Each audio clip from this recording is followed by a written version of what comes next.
দ্বিতীয় মেয়াদে শুরু হলো ট্রাম্প জামানা। তবে ক্ষমতায় আসতেই ভারতীয়দের জন্য আতঙ্ক বনেছেন নরেন্দ্র মোদীর এই পরম বন্ধু। পররাষ্ট্রনীতিতে তো বড় পরিবর্তনের আভাস পাওয়াই যাচ্ছে, তবে ট্রাম্পের কঠোর পদক্ষেপে এবার মার্কিন নাগরিকত্ব হারাতে যাচ্ছেন লাখ লাখ ভারতীয়। শপথ নিয়েই যুক্তরাষ্ট্র থেকে অভিবাসী বিতরণ করতে ধারাবাহিক কিছু সিদ্ধান্ত ঘোষণা করেছেন ডোনাল্ড ট্রাম্প।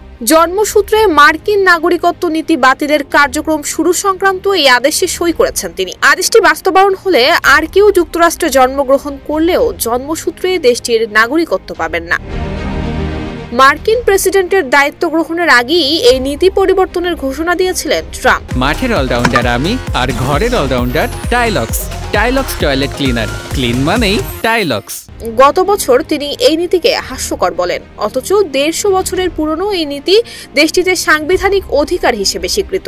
মার্কিন সংবিধানের 44তম সংশোধনী অনুযায়ী যুক্তরাষ্ট্রে জন্মগ্রহণকারী এবং নাগরিকত্বের শর্ত পূরণকারী সব ব্যক্তি দেশটির এবং যে অঙ্গরাজ্যে জন্মগ্রহণ করেছেন সেই রাজ্যের নাগরিক হবেন। ফলে শুধু নির্বাহী আদেশেই রাতারাতি এই নীতি পরিবর্তন হচ্ছে না, বরং নীতি বাতিলে কার্যক্রম শুরু হলো।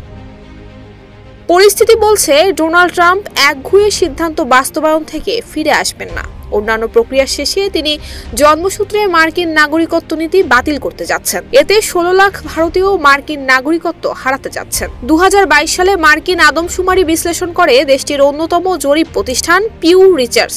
এই প্রতিষ্ঠানের দেয়া তথ্য মতে যুক্তরাষ্ট্রে প্রায় 48 লাখ ভারতীয় আমেরিকান বসবাস করছেন। এর মধ্যে 34% অর্থাৎ 16 লাখের জন্ম যুক্তরাষ্ট্রে, ফলে তারা আইনত যুক্তরাষ্ট্রের নাগরিক।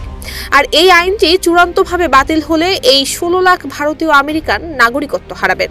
গত বছরের ডিসেম্বরে মার্কিন সংবাদ মাধ্যম এনবিসিকে দেয়া এক সাক্ষাৎকারে ট্রাম্প বলেন, এই নিয়ম বদলাতে হবে। যদি জন্মসূত্রে নাগরিকত্বের নিয়ম রাখা হয় তাহলে অভিবাসন প্রত্যাশী অনেক পরিবারের সন্তানদেরকে রেখে তাদের বাবা মাকে ফেরত পাঠাতে হবে। আমি পরিবারগুলোকে আলাদা করতে চাই না, কাজেই পরিবার না ভাঙার একমাত্র উপায় হলো তাদের সবাইকে একসঙ্গে ফেরত পাঠানো।